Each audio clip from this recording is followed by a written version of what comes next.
Welcome to WTF Media. If you love crazy, unbelievable stories, make sure to subscribe and hit the bell so you don't miss out. Let's jump right into today's story. I think I'm gonna make it all the way. You hurt me and abused me, took advantage of, and used me. I swear it almost made a wreck of me. When I needed your devotion, you were never in the notion. You were cold as any iceberg in the sea. Love to you had lost its splendor. My pride went out the window. But now my heart is healing, and I got a real good feeling. I think I'm gonna make it all the way. It had been over a year since my wife started her affair with Howard Paddington. I had no idea why I allowed it to go on as long as I did. Perhaps it was because I was comfortable. After I figured out what was happening, I didn't really care anymore. I patiently waited for the day when she would serve me with divorce papers. I hadn't done anything to prepare myself other than to get into the proper frame of mind. I was resigned to the fact that she would take half of everything I had accumulated with her. She could gladly have the house and furniture. The appraised value was less than the mortgage now. We had just enough money saved to prepay 4 years of college for our daughter, Jenny. In 3 more years, I would have vested rights with the company, and she would probably claim part of that. Marcia was fairly discreet about her affair. The biggest problem was that Paddington worked for the same company that I did. He was in a different department and at 1 pay grade higher. At least he was single and fairly good looking. What I didn't like was his arrogant attitude. It was easy for me to avoid him at work, and the only time I was forced into associating with him was at company social affairs. Things came to a head quite quickly. Jenny had left for her first semester at Penn State, and Marcia and I were alone in the house for the first time in 18 years. Normally, that would have been a good opportunity for a couple to start increasing their sexual activities, but not in our house. Marcia was always too tired or too busy, and I couldn't care less. It was a Saturday morning. Marcia was in the shower, and I was still reading the morning paper when the phone rang. I was not expecting a call, so I just let it go to the message machine. It was an interesting message, to say the least. "This is Malcolm Jewelers calling. The engraving has been finished on your watch, and you can pick it up at any time. Thank you." Well, that was interesting. I don't wear a watch, and I never had. It bothered the hell out of me to have something hanging on my arm. There was no reason for Marcia to have something engraved on her own watch, and Jenny used her cell phone to check the time. I had never been one to root through my wife's purse or anything else, but today I felt a strong urge. The receipt from the jewelry store was tucked in the side where she kept her credit cards. I read it carefully. 1 Teg Heuer Carrera wristwatch with a black alligator band. Engraving on the rear forever. Marcia, $3,900, paid in full.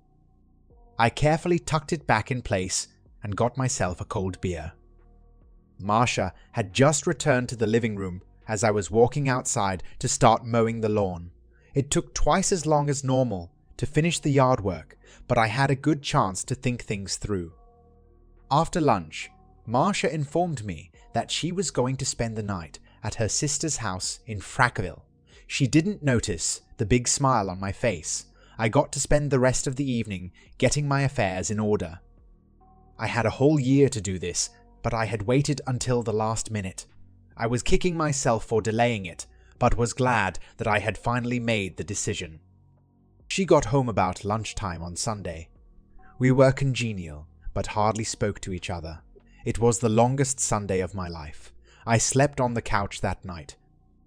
Monday morning, at work, started out fine, until Howard started showing off his new watch to all of his workmates. I had resigned myself to put up with it all, until he glanced my way with a big smirk on his face. Up until that point, he had always been laid back and quiet about the affair, but now he was gloating. I immediately took a week's vacation, and then notified personnel that I was now available for a transfer to the Baltimore office. The new job came with a promotion and a pay raise. I had declined it several times because Marcia and Jenny did not want to move. I spent the rest of the day at the bank and with my lawyer. I put together an offer to give Marcia everything, but no alimony and no percentage of my pending pension. She could have all the money that was left after we prepaid Jenny's tuition. With college costs as high as they were, there was not going to be much left. My wife was not at home when I moved all of my things into a small, efficient apartment near work. On Tuesday, I rested. The divorce papers were delivered to Marcia on Wednesday. She called me. "John, do you want to explain this? Do you want to discuss anything?" "No," I replied. "Why should I sign these papers?" "Marcia, it is long overdue, and you know it. Signing the papers will just make everything right. I am the one getting the short end of the stick. You lose nothing and gain everything. You are offering no support. I gave you 20 years and you offer nothing. If I included alimony, it would only be until you remarried. Seemed to me that it would be a waste of time. As it is, everything will be over in 90 days. If you want to change things, I can guarantee that it will take over a year. I just want to move on." "I understand that you are actually moving?" she asked. "Oh, and who told you that? Of course I knew the answer." "Does it matter?" she replied. At this point, no. There was a pause in the conversation. "Marcia, I am the one who got hurt here. I am the one who is being forced to move. I did nothing wrong and still, I am the one being punished. I've known all about Paddington for several years now. Just sign the damn papers." "I am sorry, John. I never meant for this to happen. I will get them to the lawyers tomorrow." It was a wonderful opportunity for me to lay a guilt trip on her, but I refused to give her the satisfaction. I went to work on Friday and cleaned out my desk. Nobody had expected to see me, and several people voiced their objections at not being able to set up a proper goodbye party. I wasn't in a party mood. It took less than an hour to out-process. Before leaving, I called Jenny and explained the situation as well as I could. "How do you tell your daughter that you are leaving her mother without giving a good reason?" She asked once and then dropped the matter as if she had some idea of what was going on. I didn't see how it would have been possible for her not to know, since it was for so long. I got the feeling that she understood. The drive to Baltimore was a sad one. All I could think about was the life that Marcia and I had built, and how easily it was destroyed. I had always planned on growing old with her.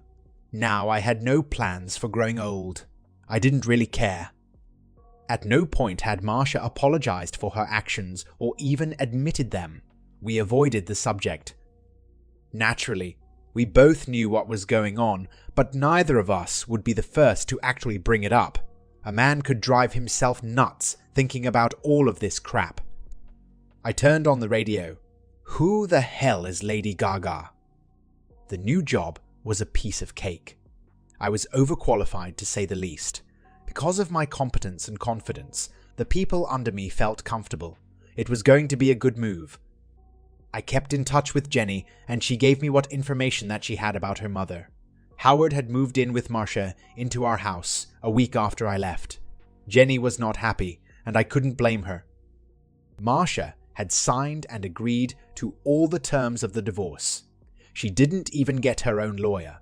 Everything was right on schedule, and all I could do now was wait.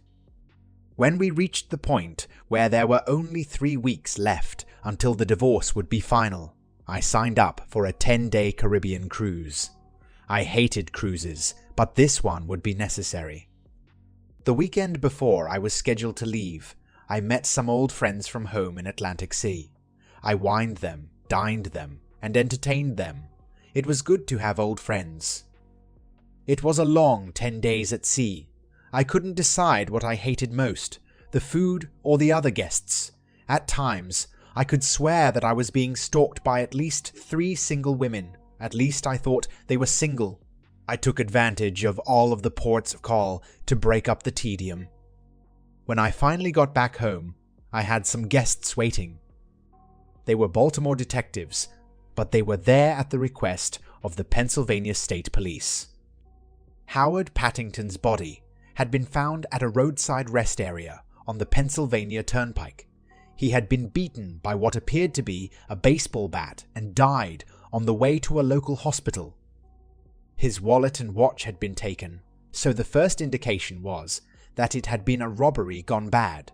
When investigators uncovered the relationship between Pattington and Marcia, I became the prime suspect. It took less than 30 minutes for the local police to verify that I was indeed on the cruise for the last 10 days. The Pennsylvania State Police did not feel that any further research was necessary. There were at least a dozen messages on my phone. Jenny had told her mother about my cruise plans, but Marcia insisted on trying to get in touch with me. Marcia knew that I hated cruises. One of the calls was from Jenny, so I called her back. "Jenny, I just got back from my cruise. What the heck happened?" "Nobody knows for sure. Mom is a wreck. Howard didn't come home from work one day, and that night they found him on the turnpike near Downingtown. He had been beaten and died before they could get him to the hospital." "When did this happen?" "Last Thursday," she replied. "Well, I was in Cancun last Thursday, so it wasn't me." "Mom swears that you had something to do with it, but there is no proof at all to verify it." I just spent a good bit of time with the local police here, and they seemed to be satisfied with my story. "So why is your mother trying to get in touch with me?" "She is totally lost. She doesn't have you, and now she has lost Howard. She said something about trying to stop the divorce. Can she do that?" "Not without my approval. If I had waited a few more days, I wouldn't be having this problem." The next week was filled with phone calls from Marcia and from an attorney named Winstead. I ignored them all. 2 days before the divorce would be final, a certified letter arrived requiring my signature. My secretary was able to delay the delivery so that I had a chance to exit the building. I spent the next 3 days in Atlantic City. Before going home, I called my lawyer. He congratulated me on successfully avoiding Marcia's attempts to stop the divorce and then asked me for $10,000 more to cover expenses.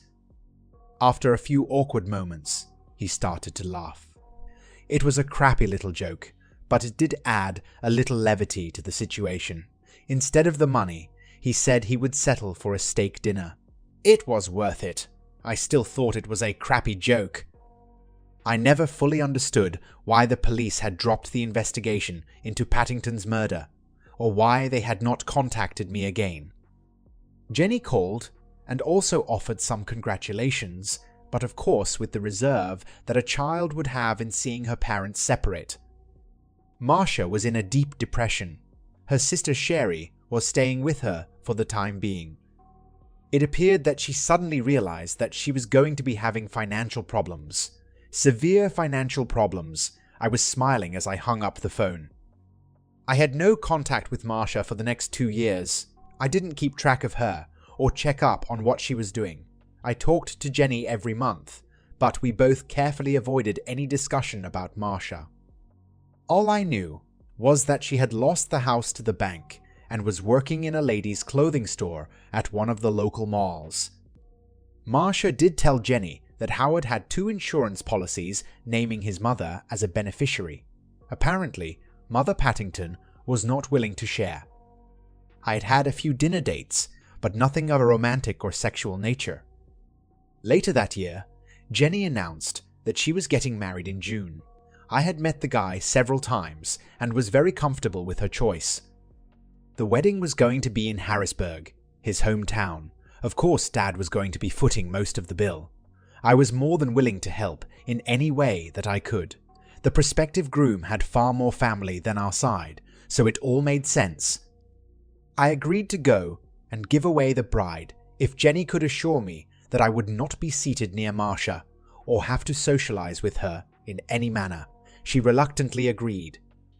I did not want to ruin my daughter's wedding, but I felt that if I was forced to have contact with Marcia, the chance of a disruption was more likely than if I simply avoided her. Other than getting a tux, There was one more thing that I had to do to prepare for the wedding. I was feeling devilish, or should I say, my mean streak erupted. It was a beautiful wedding, aren't they all? Jenny kept her word. Things were carefully arranged so that Marcia and I could avoid each other without appearing too obvious. Although I was alone, Marcia was escorted by a good-looking fellow who was about 50 years old. I never did find out what the relationship between them was. He could have been a working associate, a neighbor, or her new boyfriend. I didn't really care. At the reception, Marcia and her escort were seated at the far left side of the head table, and I was on the far right. I patiently waited until it came time for the father of the bride to offer a toast. As I stood up to speak, I crossed my fingers. It was a silly little prank, but I still wanted it to go off as I planned it. I am right-handed, but today I was holding the glass in my left hand. The words coming from my mouth were unimportant, but my gesture to the room was. As I raised my left arm, my tuck sleeve slid down, exposing a beautiful Teg Heuer wristwatch with a black alligator band. I held my arm up longer than necessary so that the exquisite timepiece could be seen by everyone in the room. A sudden gasp from the far end of the table told me that my mission had been accomplished.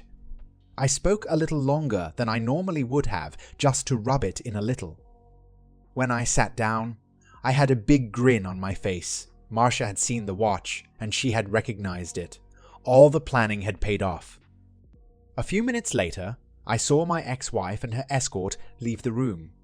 She was upset, but I couldn't tell if she was crying or not. I hung around for another hour like a dutiful father, and then quietly left and went back to my hotel room. I slept uneasily that night. I wasn't sure what Marcia would do, or if she would do anything. If she did nothing, then I would know that she was resigned to her fate and ready to move on. If she was still bitter about what happened, I might be getting some visitors. The answer came at 6 a.m. Mr. John Terrell. There were 2 of them in dark suits. I got a sudden vision of Will Smith and Tommy Lee Jones in Independence Day. I was laughing to myself as I answered. Yes, how can I help you? The dominant suit identified himself and his partner and then asked to come in. They were not local, but from the state attorney's office. I was wondering who got them out of bed this early in the morning. I motioned for them to sit as I put my pants on. I had expected them, and I should have been dressed before they got here. There were only 2 chairs in the hotel room, so I sat on the unmade bed. I purposely took more time than necessary to get comfortable. What can I help you with, gentlemen? You are the John Terrell who was at Peterson Terrell wedding yesterday. Of course. Jenny Terrell, now Peterson, is my daughter. We received a call that during the reception you were wearing an expensive Teg Heuer watch. I reached over to the nightstand and picked up the oversized timepiece. Yes, I was wearing this watch. Do you like it? That's not important, Mr. Terrell. What we would like to know is where you got the watch. Why? I asked. Can you just answer the question? No, you tell me why you want to know where I got it, and who informed you that I had it, and I will answer your questions. Mr. Terrell, we are trying to make this as easy as possible. Okay, I got the watch on eBay. Now you tell me why you want to know. A watch, exactly like the one you are holding, was taken off of the body of a man killed in Downingtown 3 years ago. I am sure that there are a lot of watches similar to this one. Can you be a little more specific? They were a little uncomfortable. I got the feeling that they were getting ready to just drag me off to a government building someplace to finish the conversation. Mr. Terrell, do you know a man named Howard Paddington? Of course I do. I used to work with him, and he is the man who had an affair with my wife, which incidentally caused my divorce. Mr. Paddington had a watch exactly like that when he was killed. How do you know that? I asked. There was no reply from my 2 visitors. Did he have the watch on him when he was found? Both of them shook their heads. no in unison. Do you think that this might be his watch? They were supposed to be in control of this informal interrogation, but it looked as if they were losing it. Who the hell told you that this was Howard Paddington's watch? Your wife, Mr. Terrell. Your wife identified the watch. And how did she know that this was his watch? There was a slight hesitation. She claimed that she bought it for him. Maybe you should be talking to her, I asked. There was no reply. That's it. That is all you have to go on. There is an engraving on the back of the watch that will verify her claim.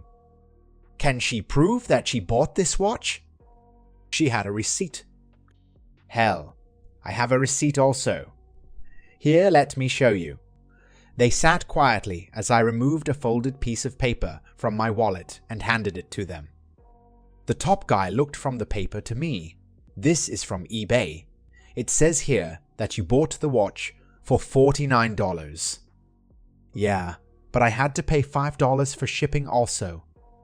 You bought a Teg Heuer watch on eBay for $49? Not exactly. Look close at the description.